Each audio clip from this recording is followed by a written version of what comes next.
Good afternoon, everyone.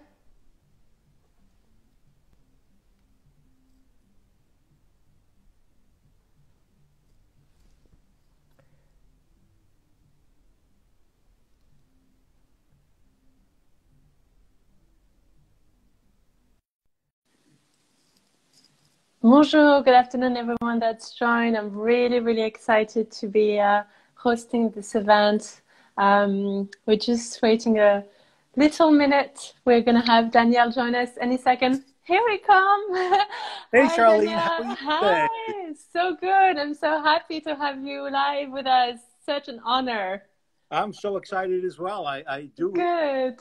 enjoy the opportunity to chat a bit about these kinds of things, and I'm excited today. That's great. That's great. So, Danielle, I would love to introduce you to our audience today. Perhaps you could tell us a little bit more about your background, your experience, the amazing book that you wrote that I really enjoy and I highly recommend. As you can see, I'm wearing your EMF protection That's headset. very funny.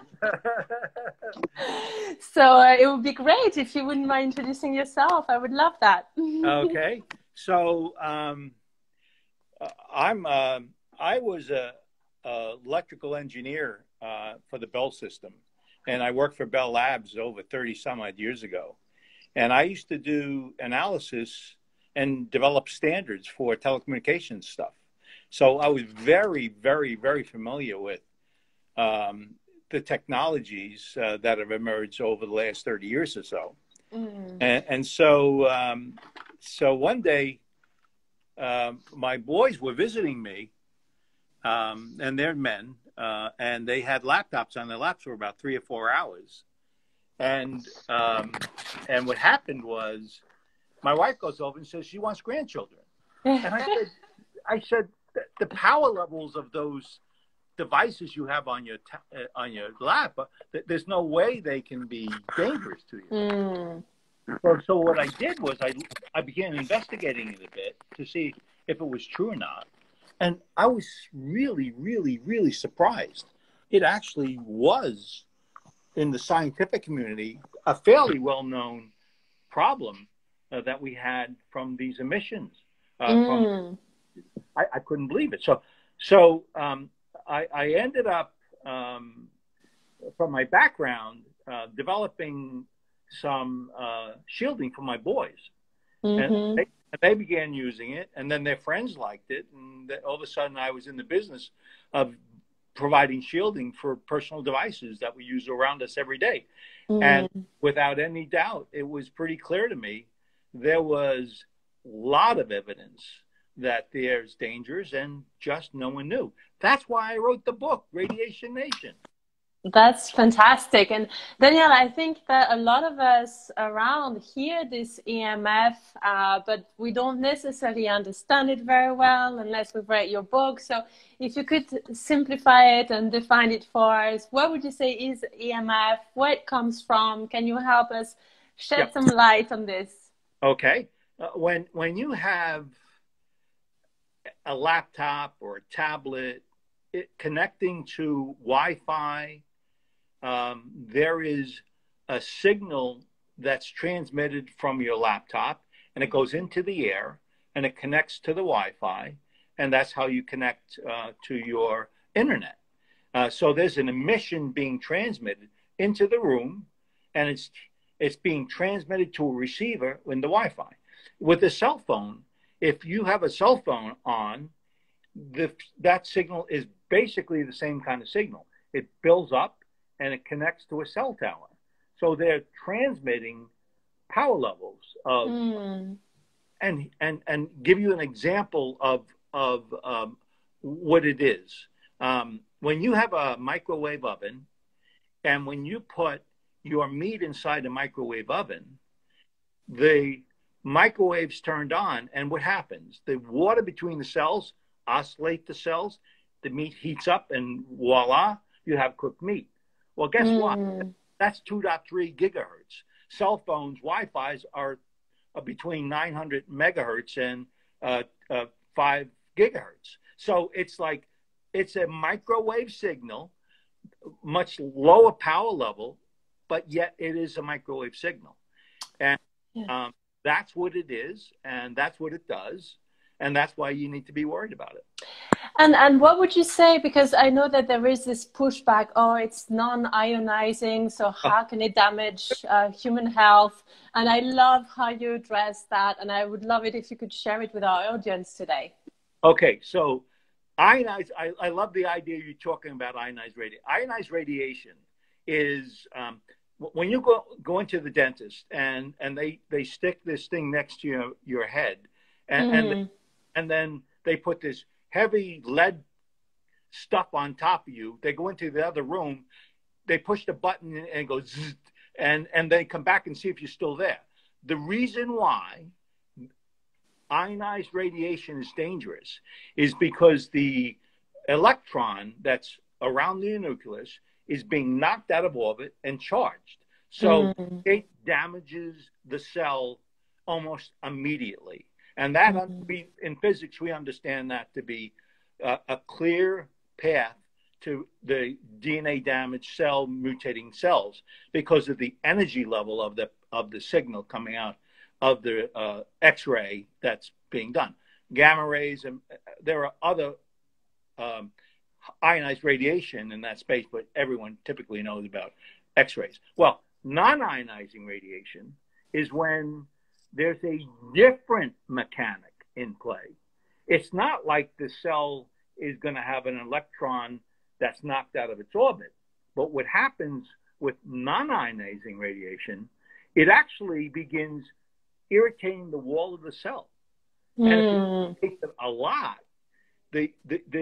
your own calcium channel penetrates the cell, and then it contaminates the cell.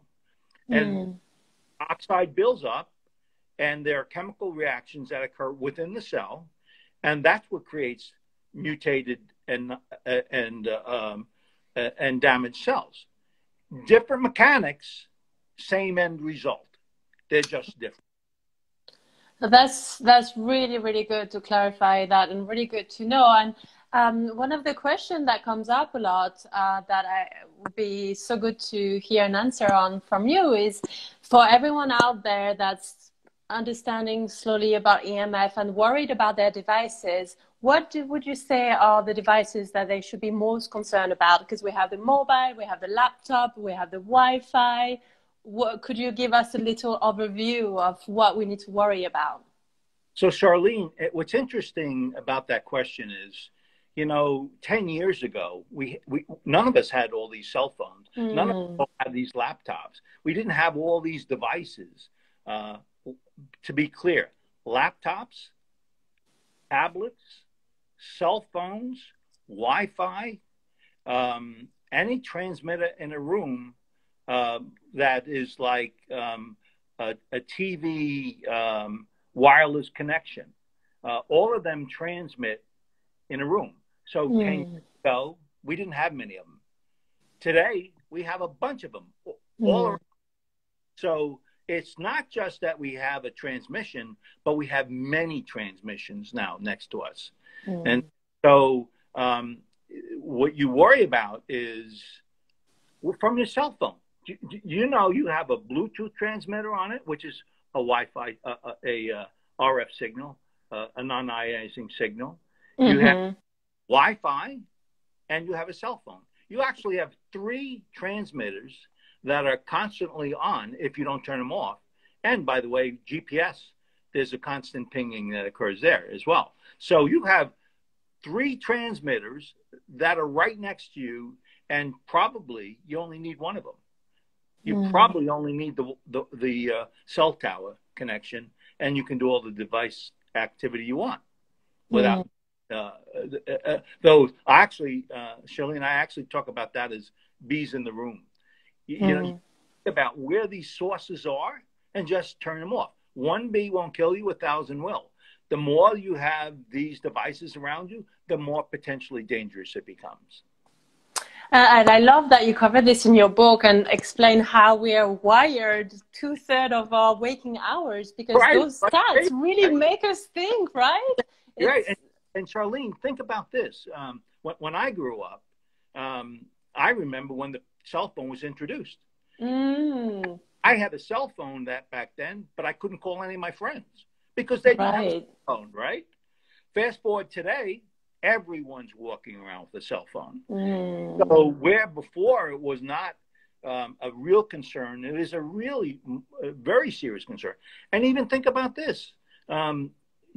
If you have a child, they're 6 years old, they're probably 30% likely to have a cell phone. Yeah.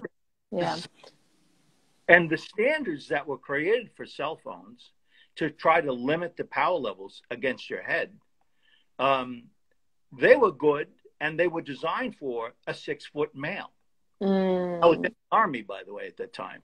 In 1996, they defined the standard, and that standard still exists today. Mm-hmm. What they refer to as occasional use. And as I just explained, I didn't have occasional use because I didn't have anybody to call. Yes.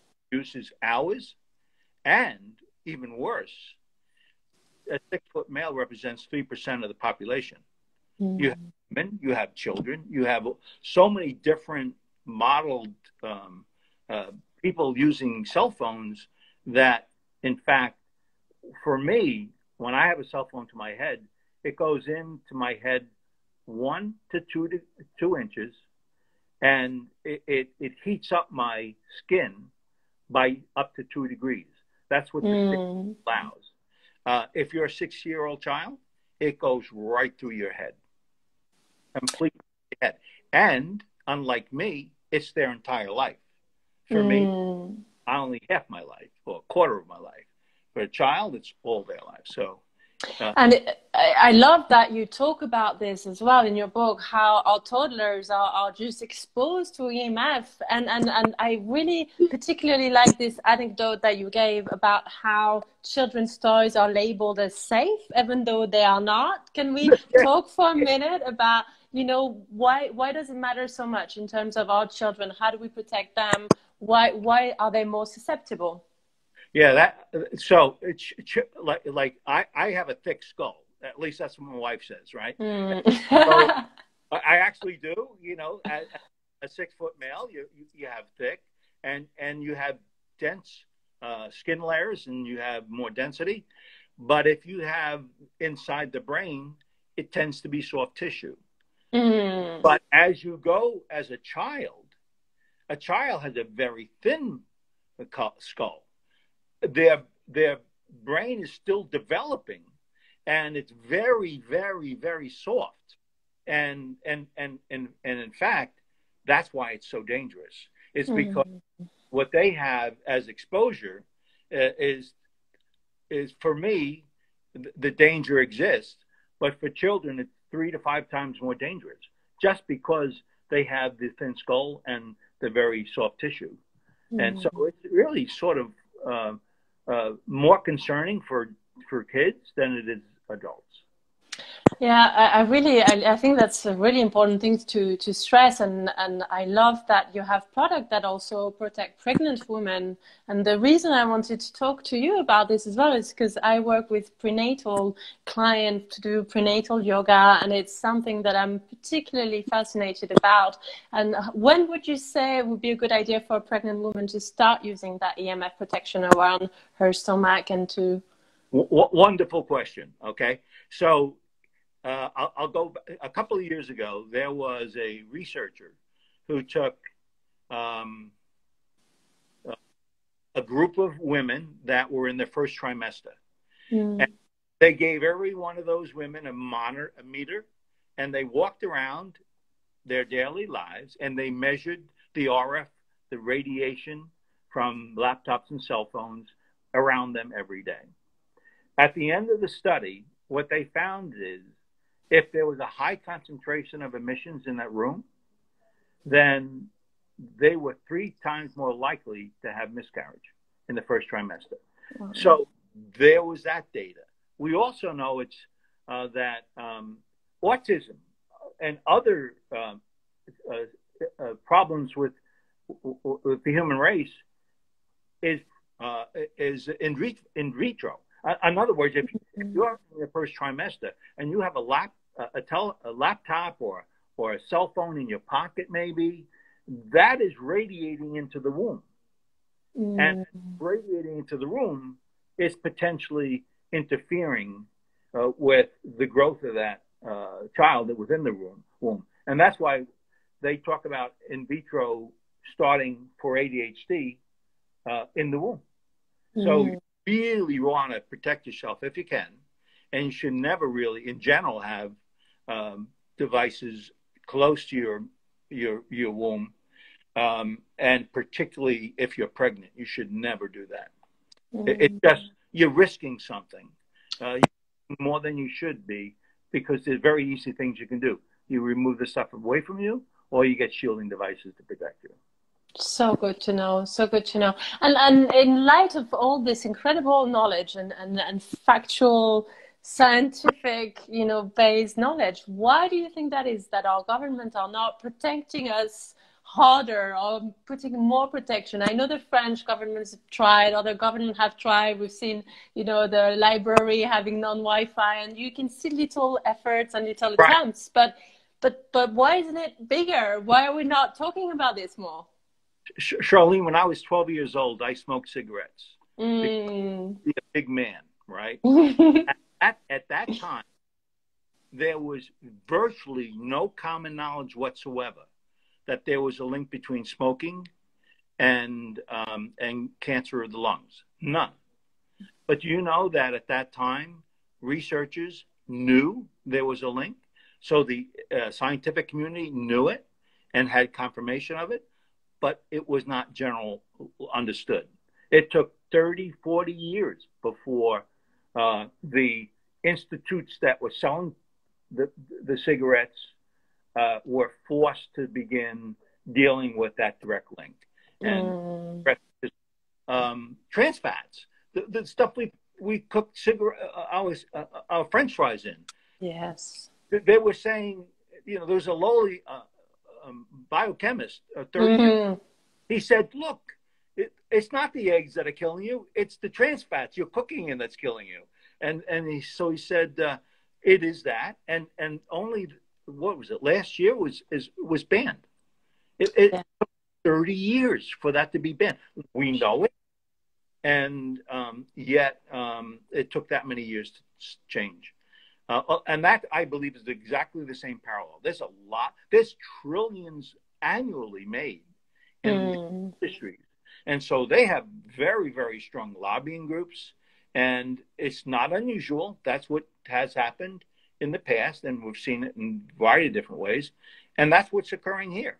The independent, unbiased researchers in the world have just guaranteed competent study work that demonstrates clear evidence of linkages to the variety of sicknesses and illnesses that we have today. There's no question. Yet, the FCC hasn't changed the standard to try to more protect the person using the devices. And it's vast in our case. Oh, I got to tell you this story. 20% or more of people using laptops, tablets, are electro-hypersensitive. And I talk about this in the book. And it's like a growing, increasing population. Of that, 80% of women. And research science that they don't know why, but it may be hormonal. It may be there are many other potential reasons that's true. But for your group, you really should be thinking that when I have a headache or when I have tingling in my ears, when my neurological changes are occurring, I get angry more often than you would think I should. Physiological changes, all these kinds of things are directly linked in science to the devices.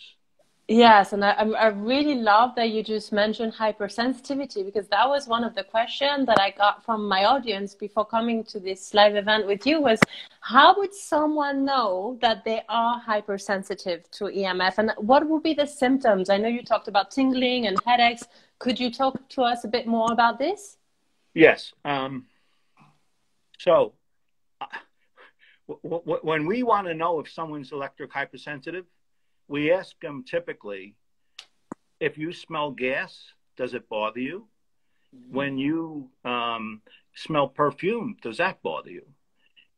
99.9% of those who are electrically hypersensitive are multiply chemically sensitive. So volatile organic compounds in the air, the gases you smell, can irritate you. And so one of the ways you sort of know that it's likely true you're electric hypersensitive is because you're multiply chemically sensitive as well. And typically you know that or not. You know, you don't like it when you smell perfumes, or you don't like it when you smell gas when you go to a tank. So that's one sure way. 99% of everyone who's electrically hypersensitive is multiply chemically sensitive. Yes, go ahead. Sorry, I didn't mean to. I was just going to say, just a little personal story here. The reason I was so keen to start using your product, and I personally wanted to really protect myself against EMF radiation, was because I realized when I was on a cruise and I smelled the fuel, it was really strong. I got sick. I was nearly passing out, and people around me were just thinking it just smelled of smoke. And to me, that was really unbearable. And I have to say, ever since I've been using those headphones and protecting my cell phone, I just have less headache, really less headache. Yeah, and that is absolutely not surprising.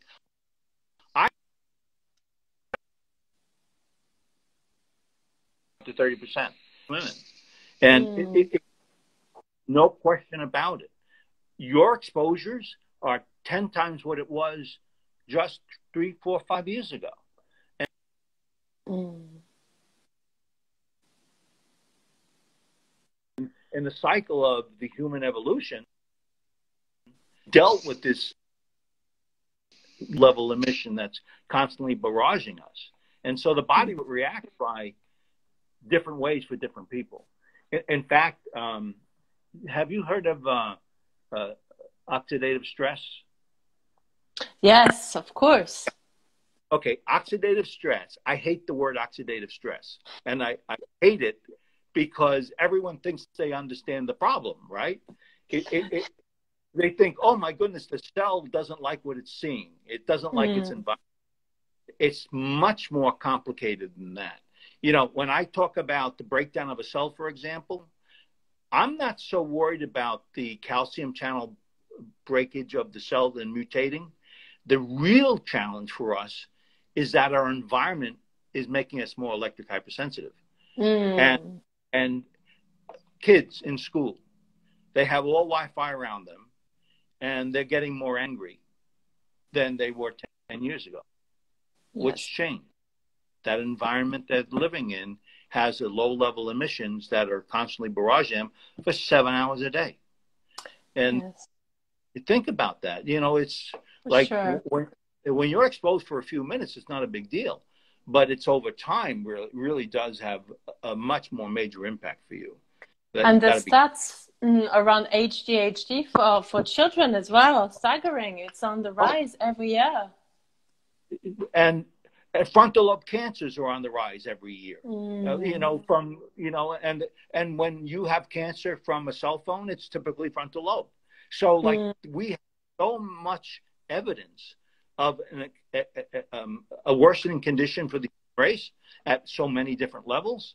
And so you have to be aware of it, and, you know, you need to deal with it in your life. Absolutely. So Daniel, I'm just going through the screen and seeing some question from our audience today about how do you protect yourself, and perhaps you could tell us a little bit about the amazing product. Some of them I'm wearing right now, and perhaps you could tell our audience what would be your first recommendation. What could they do today to empower themselves and to protect themselves against EMF radiation? So, if you really know your environment, you don't necessarily have to buy any products I have, because the most danger of a cell phone is when it's directly on your head. When you have it in your you're 1 to 2 feet away, 80% of the danger to the cells of the brain are gone. By 4 foot, 98% of the dangers are gone. So all you got to do is move that stuff away from by 4 foot or more, and you're pretty safe.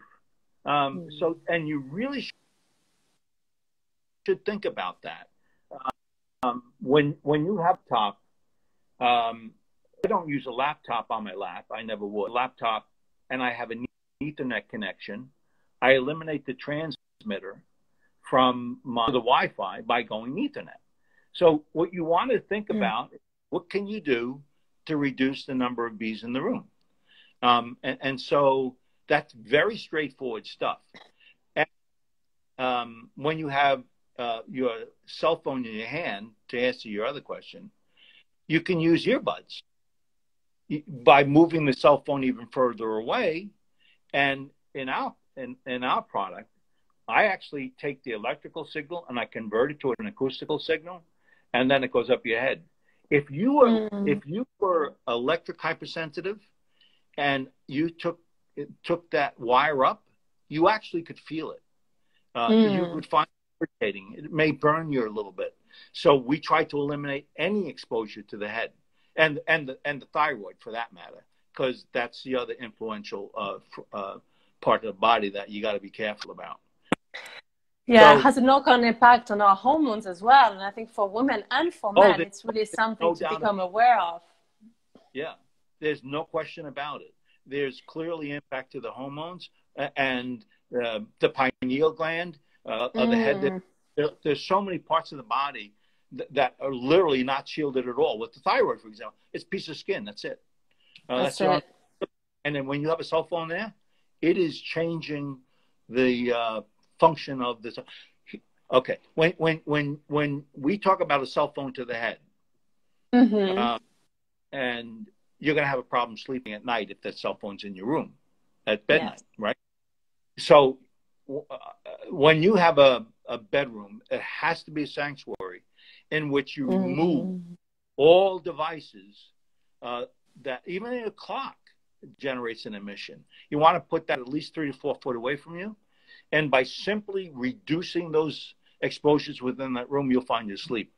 I was on a podcast and I had this brilliant person on, and I said, you got to have a sanctuary to sleep in. And she was very, very polite. And she said, oh, very good. Yeah, I'm going to do that. And she didn't believe a word I said. 4 weeks later, she called me up and she said, my husband and I are sleeping. We've taken the cell phone out of our room and we've pushed stuff away and we're falling asleep tight. It screws around with your melatonin. It's disrupting the function of the melatonin. And so you move that away enough and you'll naturally find a path to a cyclic sleep pattern when you start removing these other devices. I need to talk about blue light. When you create a blue, we talk about ionized and non-ionized radiation, right? Right at the very space where it goes from non-ionized to ionized, it's ultraviolet light. Guess what? Blue light is right next to violet. So it is when you have a laptop or tablet, any screen whatsoever, it's the LED transmitting blue light. Well, blue light goes into the eye, and it tells the cryptochrome protein, don't turn on the melatonin yet. It's still daylight. So when you're at bed at night looking at your tablet and you decide to go to bed at 11 o'clock and you've been looking at this for 2 hours, you're going to sit there with your eyes open. And the reason why is because the cryptochrome switch didn't turn on. It didn't create the melatonin. So all of a sudden you're in a destructive cycle, which is pretty problematic at many, many levels, your recovery, all those kinds of things. So it's a light you've got to be really thinking. Yeah, in terms of practical steps, the way it can look for anyone that hasn't experienced blue blocking glasses so far, I think that's amazing that you have those. And it really is about also getting used to the gradual differences. So I find like one of the little tips, perhaps starting by using transparent blue blocking and then yellow or amber, and then you can move to orange, which is the Right. most orange red, which is the most blue blocking light. And I've Right. noticed it myself when I wear those. If I'm in front of the screen, I would just get a better sleep. If you Right. optimize your sleep, you optimize your life, right? No question about it. There's so many subtending things that occur. Your mitochondrial build-out is at night when you sleep, and you're disrupting the cycles of creating that sleep pattern where you're not quite restful when you wake up in the morning.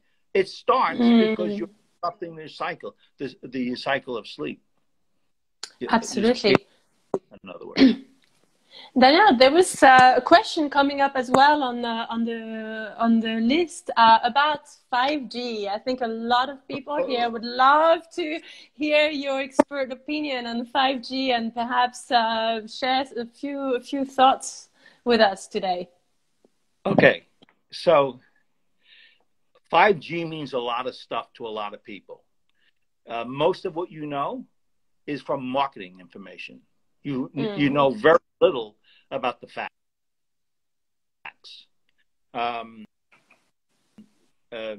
5G is the fifth generation phone communication. From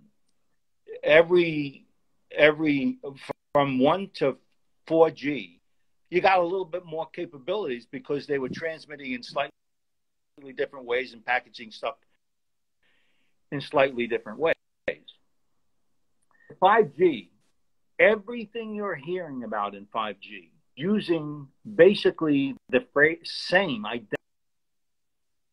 frequency rates of 4G and Wi-Fi. Everything you're hearing about is called sub-6 gigahertz. So when Verizon or when AT&T are talking about 5G, they're really talking about 600 megahertz, which is a frequency rate that's been used for AM, and now is allocated for cell phone use. So that kind of stuff has been around for a long time, and I wouldn't go panic about that very quickly because we know a lot about it. We already know it can be damaging. We already know what the impacts are. If you're a user of a cell phone that has a connection to one of these carriers, if you moved away just a little bit from it, you're pretty safe because it's sort of the same stuff. All those time and distance things we talk about, they all apply. So the market is giving you technologies that we've known for a long time.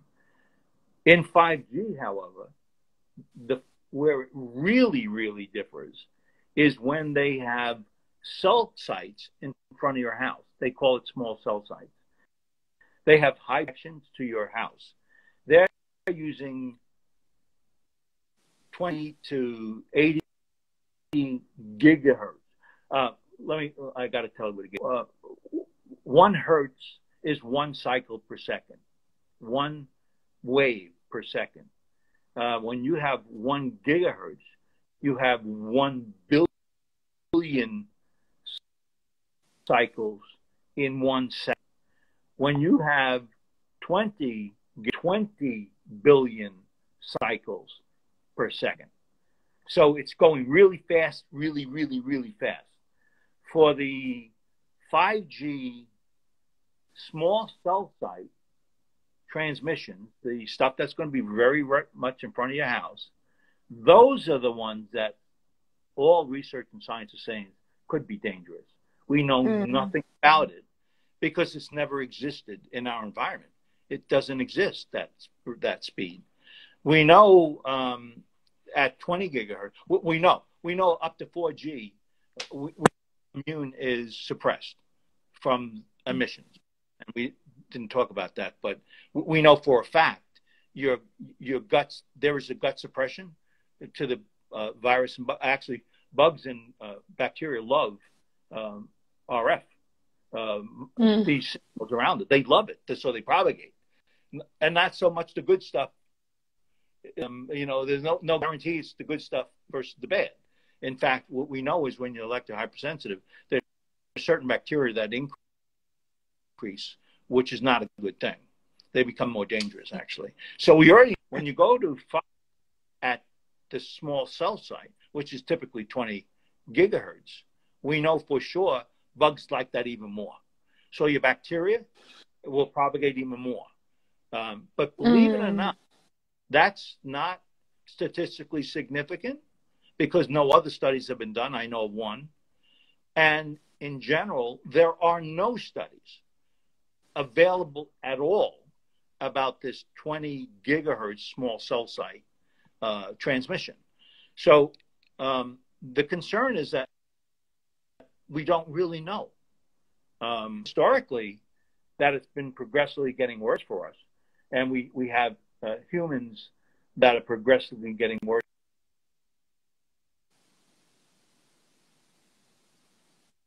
5G site, we were virtually nothing. We know nothing at all. That's where there is a concern, and maybe there should be. But as a researcher or scientist, know what the real facts are. But if I would say I'd be worried. I don't recommend it if you don't need it. I didn't talk about power levels. When a cell phone is on your head at 1.6 watts per kilogram, that's that number is the power coming out of the cell phone. And what I know from research, 0.1, which is 15 times less power, can mutate a cell in the frontal lobe. So it doesn't take a lot of power to influence the brain. And so when you go to this 5G small cell site, there is an increased power level at that site. When you have a cell phone, you're transmitting in 1.6 watts, but the transmitter is 60 watts. It's much more power level. And that's how it's getting. Small cell sites, it's 20 watts. It's a third of the transmit power levels of a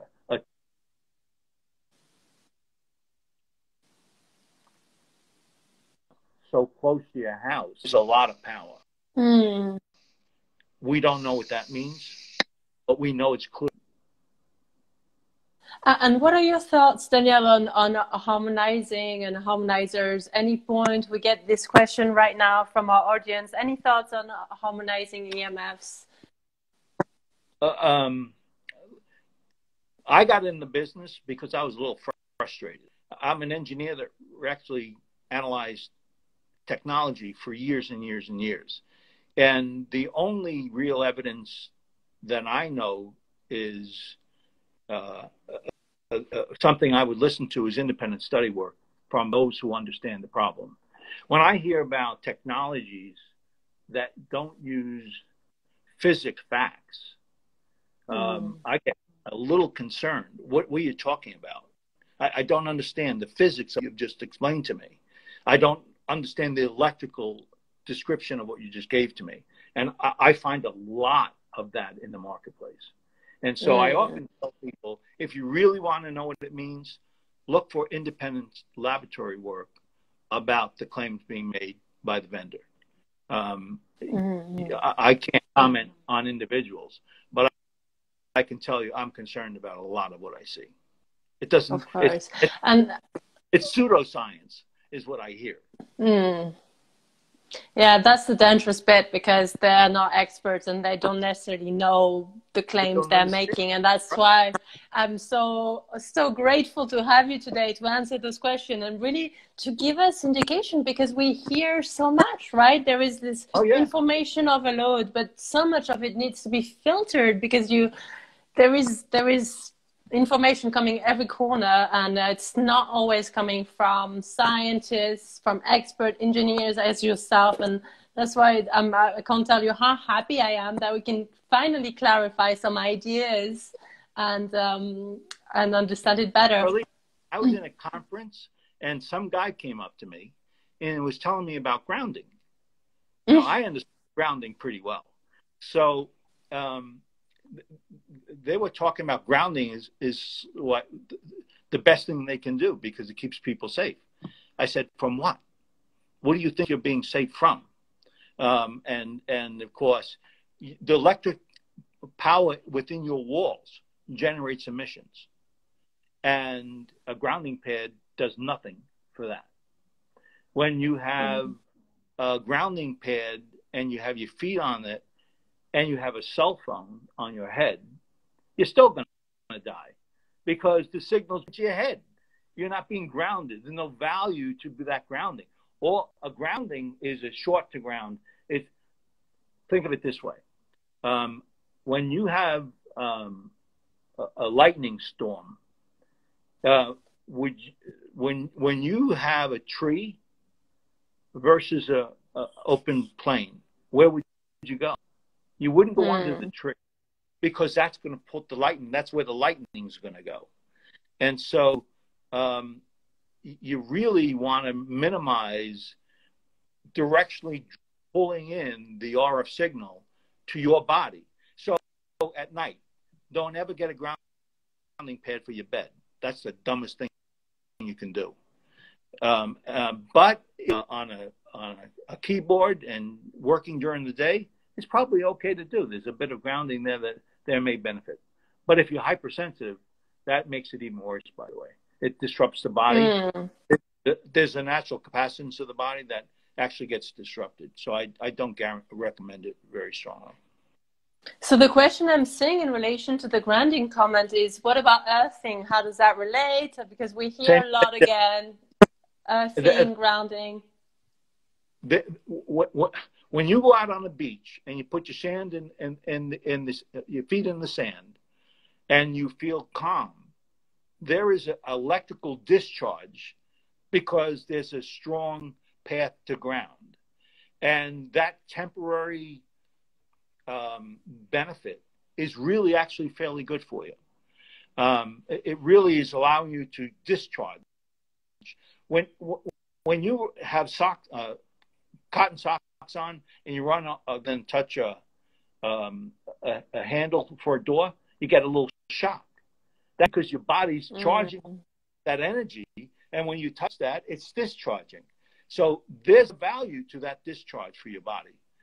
So I actually think it's good that earthing is a good benefit for you. And I'm not worried about you overdoing earthing because you're not going to have your feet in the sand all day. The number of times you do it is good for your body and doesn't disrupt it. Great. So to summarize it for everybody listening, great, but not enough to protect you. So it's a great thing to do, but it's not enough. If you're earthing with your cell phone next to your brain, it's not going to work. Not good. Not good. Right. Oh, Wi-Fi next to you. Oh, I'm grounded. I'm grounded. It's transmitting at 6 watts. Grounded. I'm protected. Give me a break. I'm wired, but I'm grounded. Yes, not going to work. So you go out in nature, unplug. Yeah. That's right. Grounding is just as important as walking out.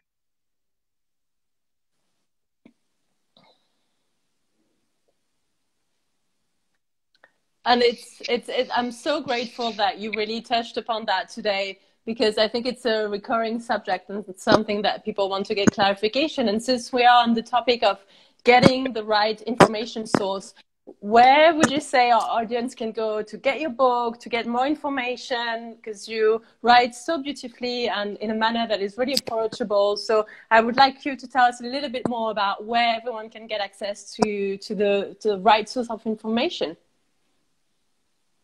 Okay, I will do that. I wrote the book because I was frustrated. We knew so much, and it was so complicated.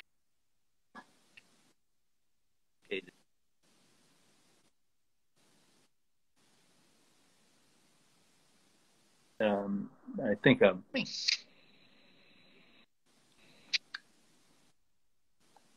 I think we're having a little Wi-Fi glitch, maybe.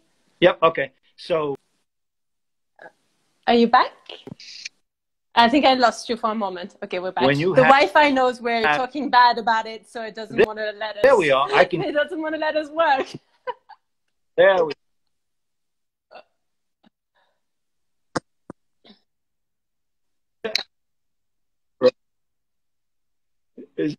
so I wrote research, and no one,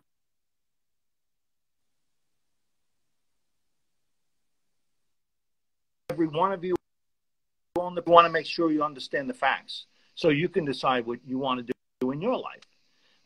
You're the architect, and so because experts didn't understand the problem, in my opinion, and the research stuff wasn't getting to the public, and they had the very large carriers having a different opinion.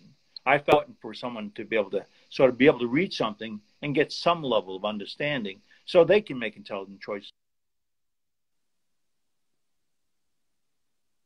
DefenderShield.com. That's DefenderShield. It's not just a book we have there. I have a learning section.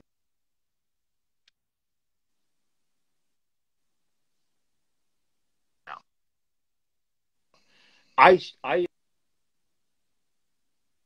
explain the linkage, all the elements of, as related to the exposures we have every day. So our blogs.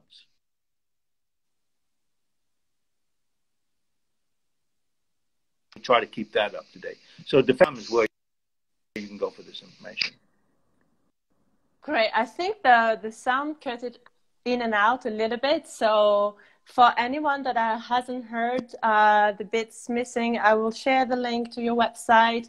I will show the copy. I was asked to show the book again, so I'll show it again. I'll send some little stories as well for everybody listening that wants to have the link. I'll share the link in my stories. Okay. And I had one last question from our audience before we wrap it up, Daniel. I'm conscious of your time, but I would be really grateful for one more question.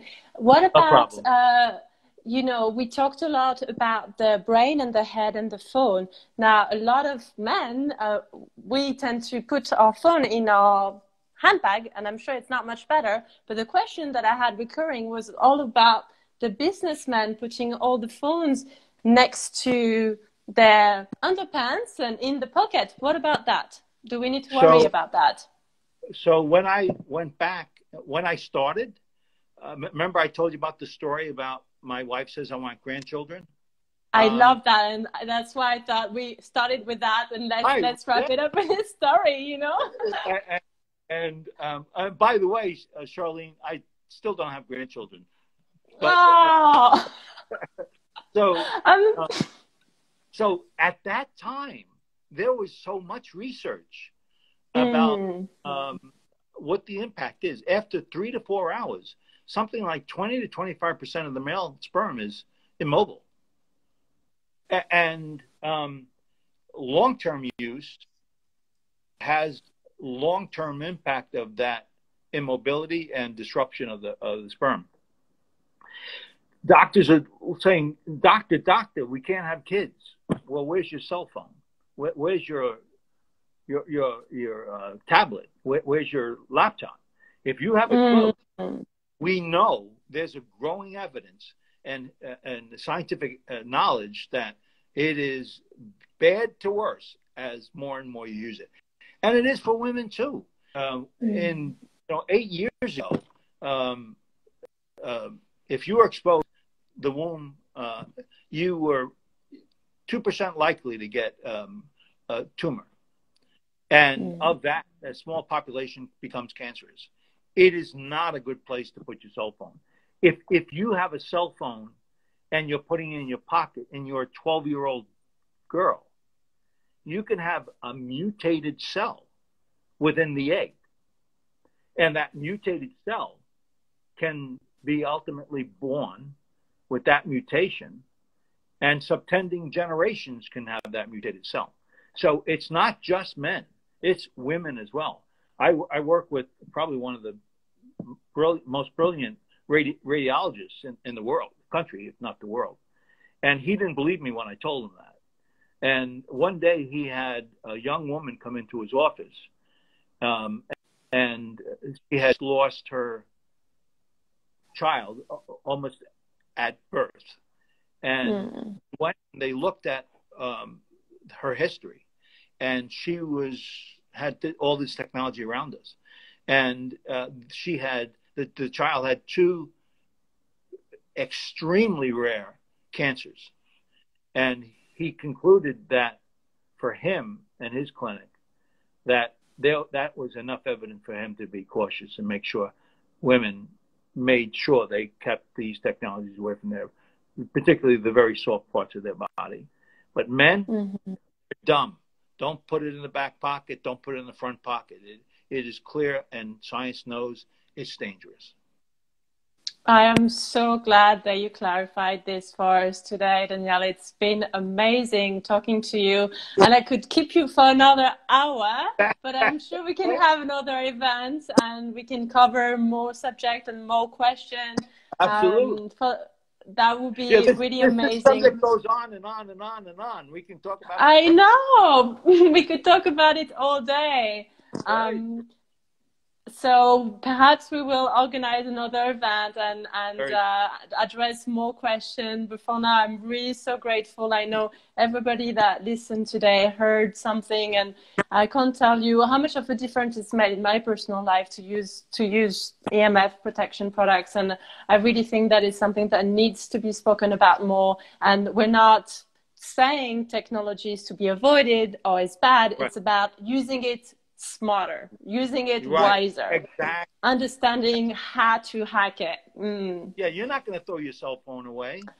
No, you got no. What you want to do with it, right? And you can have the technology. Exactly. And when you have you have your child in a cart or something, don't put the cell phone in the back cart so it's hitting the child's head. Simply knowing that what the potential is and dealing with it is really, really important in our lives today. Great. Well, thank you so much. Such a powerful message. And I cannot wait to have you join us again for another event. I thank you, and I will make sure to put up all the links for our audience to know exactly where to find DefenderShield and where to get the great products. Thank you so much, Charlene. I really appreciate it. Let's do this again. Thank you. I would love that. I really appreciate your time, and I appreciate all the knowledge that you shared with us today. Thank you. Thank you so much. Bye, everybody. Thanks.